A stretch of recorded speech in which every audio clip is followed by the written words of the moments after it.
Hello and welcome, ladies and gentlemen, to a new edition of the Daily Debate. In tonight's show, we're going to be focusing on the 156th meeting, the ordinary session of the Arab League held in Cairo that was actually chaired by Kuwait. We're going to be focusing on that meeting. We're going to be talking about the issues on the agenda of the 156th meeting of the Arab League. But before we start doing that, let's check out some of the stories making the news today.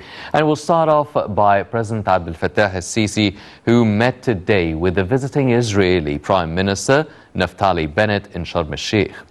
The presidential spokesman said that the talks tackled the Palestinian cause, where President al-Sisi stressed Egypt's support to all efforts for achieving a comprehensive peace in the Middle East and reviving the peace process. The president asserted the importance of preserving the settlement between the Palestinian and Israeli sides and affirmed that the two-state solution is the only means to reach this aspect.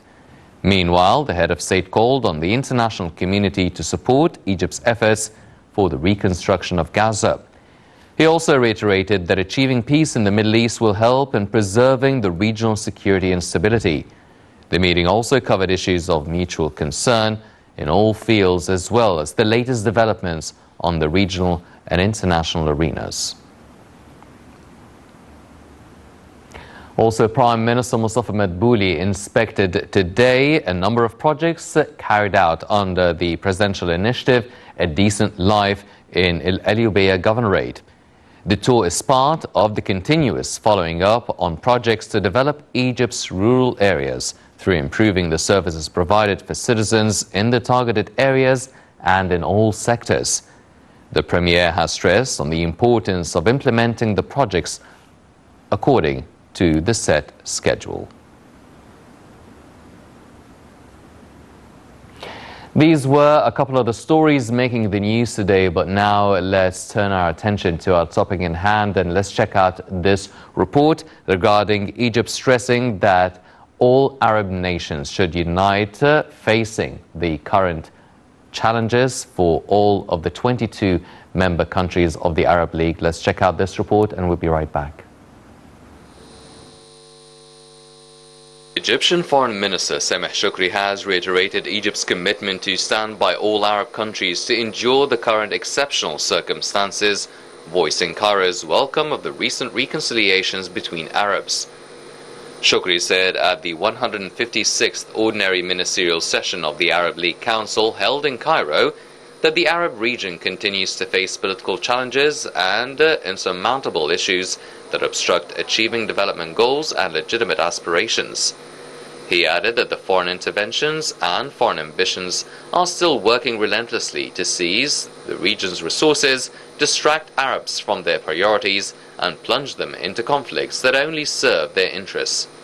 The flagrant interventions, Shoukry added, resulted in depletion and exhaustion of Arab resources, as well as leading to polarizations and rivalries between Arabs, a matter that he said should come to an end.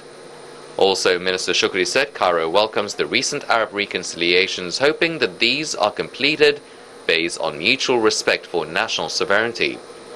The top diplomat voiced Egypt's relentless efforts to offer all means of support to resolve the decades-running Palestinian-Israeli conflict through reaching a fair and comprehensive settlement that restores the Palestinians' legitimate rights and establishes an independent Palestinian state on the borders of June 4th of 1967, with East Jerusalem as its capital. The minister stressed the importance of supporting efforts to restore security and stability in Libya and help in holding Libyan elections on time on December 24th to strengthen the state institutions and fulfill the aspirations of the Libyan people. Shoukry urged for an end to the humanitarian suffering in Syria and Yemen by pushing for a settlement to their internal conflicts that protects their territorial integrity and sovereignty. Regarding the GERD agreement, Shoukry reiterated Egypt's stance on the decade-old issue caused by the Grand Ethiopian Renaissance Dam, stressing the importance of reaching a legally binding agreement.